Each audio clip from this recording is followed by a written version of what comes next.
Hello everyone, welcome to एडवे। 5 जुलाई के current affair देख लेते हैं। हाल ही में राष्ट्रीय उद्योग निगम लिमिटेड एनएसआईसी के चेयरमैन एंड मैनेजिंग डायरेक्टर को किसे चुना गया है, ये है प्रश्न। तो ये आपके सामने ऑप्शन है, 4 ऑप्शन है। टी रामराजन, विशाल कुमार सचदेवा, विशाल कुमार रावत या पी उदय कुमार। तो इसमें से आपको ऑप्शन चूज करना है। तो एक सेकेंड में आप देख लें कौन है, अपनी तरफ से इसका आंसर देख लें और इसका सही आंसर है पी उदय कुमार। ये राष्ट्रीय उद्योग निगम प्राइवेट लिमिटेड जो है, ये एमएसएमई के अंतर्गत आता है, यानी कि ये जो भारत सरकार की micro small and medium enterprises ministry है, उसके अंतर्गत ये आता है। इसका नाम आपने कई बार सुना होगा। तो इसके अलावा इसमें क्या जानने लायक है, इसकी स्थापना 1955 में की गई। 1955 में इसकी स्थापना की गई। इसके अलावा अगर इसकी उद्देश्य की बात करें तो छोटे उद्योगों को प्रमोट करना, एक तो इसका ये उद्देश्य है, छोटे उद्योगों को प्रमोट करना। दूसरी चीज, छोटे उद्योगों के माध्यम से नई संभावनाओं को तलाशना। तो ये इसकी कुछ विशेषताएं हैं। लाभ क्या क्या होंगे, सरकार को क्या लाभ होगा? सरकारी पैसे कम लगेंगे इसमें, सरकारी पैसे की बचत होगी। सरकारी पैसे की बचत ऐसे होगी कि जो बड़े उद्योग होते हैं उसके लिए लमसम अमाउंट नहीं, काफ़ी बड़ा अमाउंट चाहिए होता है, जबकि इनको बहुत छोटे अमाउंट में भी, जैसे 10 लाख का अमाउंट देती है सरकार, इस टाइप के छोटे या और छोटे भी 10 लाख तो फिर भी काफ़ी बोल दिया, हालांकि बहुत नहीं है ये। तो छोटे छोटे अमाउंट दे करके इनको इनको रोजगार दिए, इनको इनका बिजनेस स्टार्ट करवाने का प्रयास किया जाता है, और इससे क्या होता है, दूसरे कई लोगों को भी रोजगार मिलता है। इसके अलावा कम निवेश में ज़्यादा लोगों को रोजगार मिलता है, ये तो है ही है। नेक्स्ट क्वेश्चन देखते हैं। 28 जून ओके 28 जून को बेंगलुरु ध्यान रखना है, बेंगलुरु में one health pilot project launch किया गया। यह प्रोजेक्ट किस मंत्रालय के अंतर्गत आता है? तो मंत्रालय बताना है। तो मंत्रालय कौन कौन से दिए हैं? अच्छा, ये बेंगलुरु याद रखना है, ठीक है। कहाँ बना हुआ? पहला वन हेल्थ पायलट प्रोजेक्ट, ये बेंगलुरु में, ठीक है। मिनिस्ट्री ऑफ हेल्थ इसके अंतर्गत आता है। Ministry of dairy and animal husbandry चौथा। टेक्सटाइल पांचवा मिनिस्ट्री ऑफ डिफेंस। तो ठीक है, इसको अगर आप देखेंगे तो ये वाला पहले ही कट करेंगे, मिनिस्ट्री ऑफ डिफेंस के अंतर्गत तो नहीं आता होगा। ओके, दूसरा है टेक्सटाइल। तो टेक्सटाइल के अंतर्गत ये आ सकता है क्या? संभव नहीं है, संभव नहीं है, टेक्सटाइल के अंतर्गत क्यों आएगा?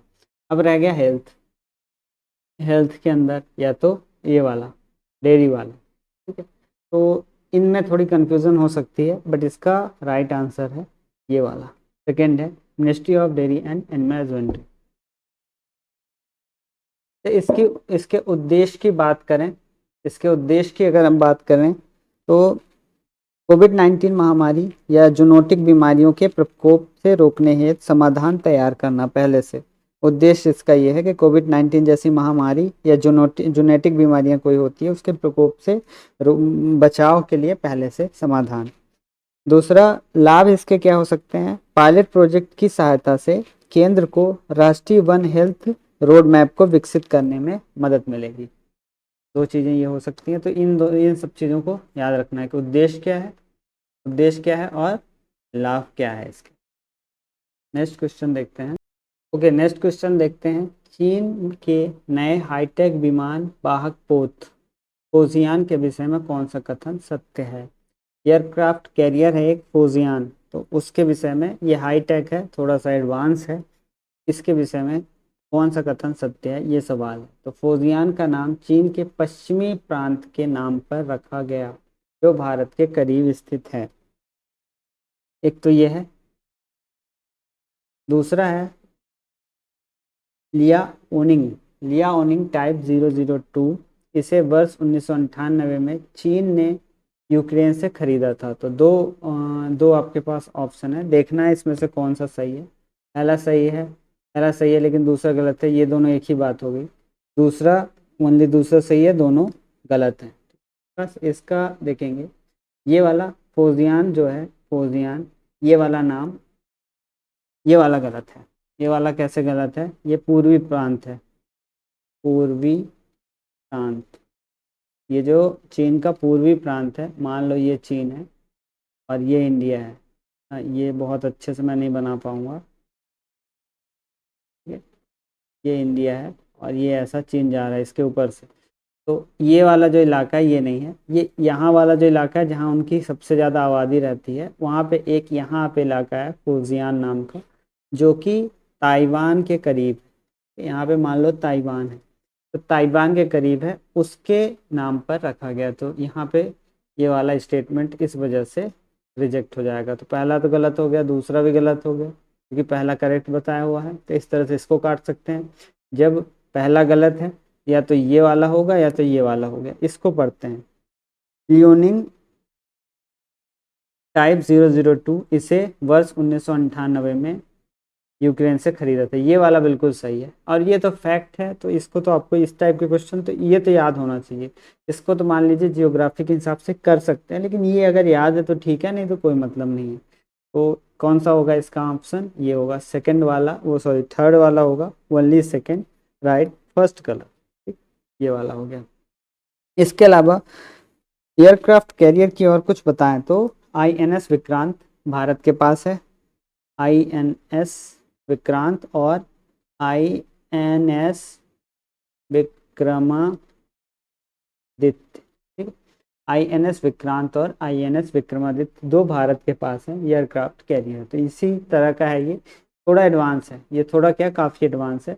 इसके अलावा एक चीज़ और, अमेरिका है, अमेरिका पहले नंबर पे है एयरक्राफ्ट कैरियर पे, अब दूसरे नंबर पे हो गया है चीन।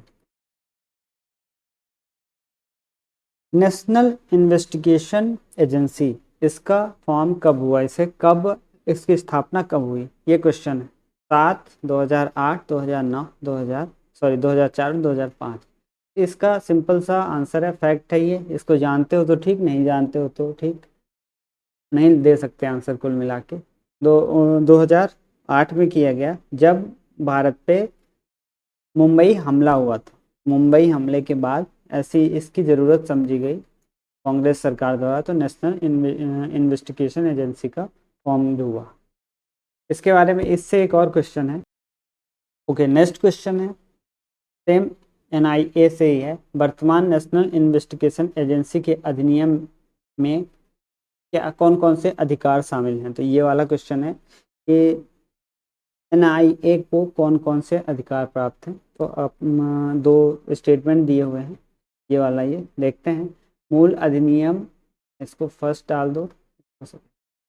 ओके, मूल अधिनियम में NIA को भारत में अपराधियों की जांच के लिए, जांच और मुकदमा चलाने की अनुमति थी। तो क्या ये सही है?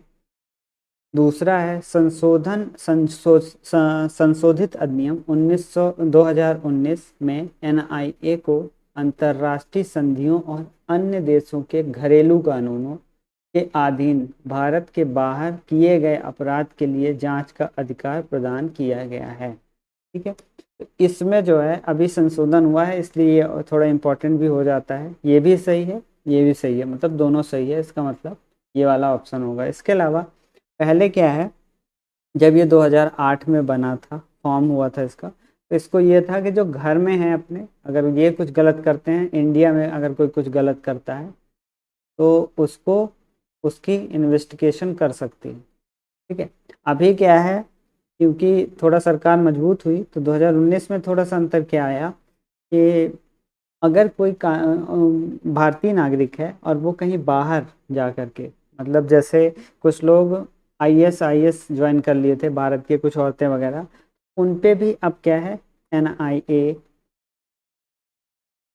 NIA जांच कर सकता है। वो भी उस देश में जाके, जैसे सीरिया में कुछ प्रॉब्लम है, तो अगर सीरिया के, अब ये है कि सीरिया की सरकार से फ्रेंडली होना चाहिए, ठीक है। अगर सीरिया की सरकार ही इजाज़त नहीं देगी तो कुछ नहीं कर पाएंगे, ज़बरदस्ती नहीं घुस जाएंगे।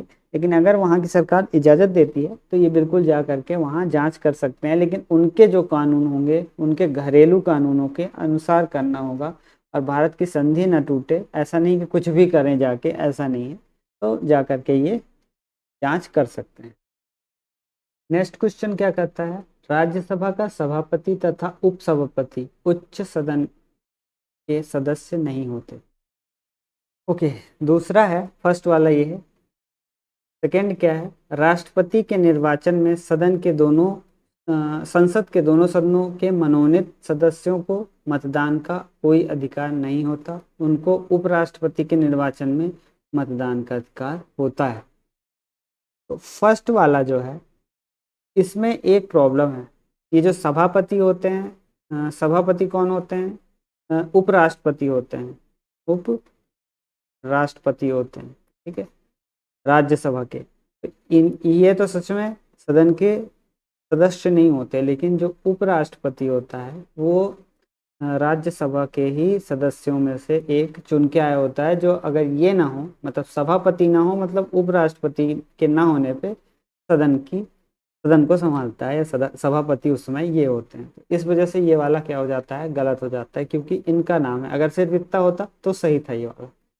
दूसरा क्या कहता है, राष्ट्रपति के निर्वाचन में संसद के दोनों सदनों के मनोनीत सदस्यों को मतदान का कोई अधिकार नहीं है, उनको उपराष्ट्रपति के निर्वाचन में मतदान का अधिकार है। स्टेटमेंट बहुत अच्छे से पढ़ना, ये वाला सही है, ठीक है। तो इसका आंसर हो जाता है ओनली 2 इज करेक्ट, ठीक है। तो ये था आज का डिस्कशन हमारा।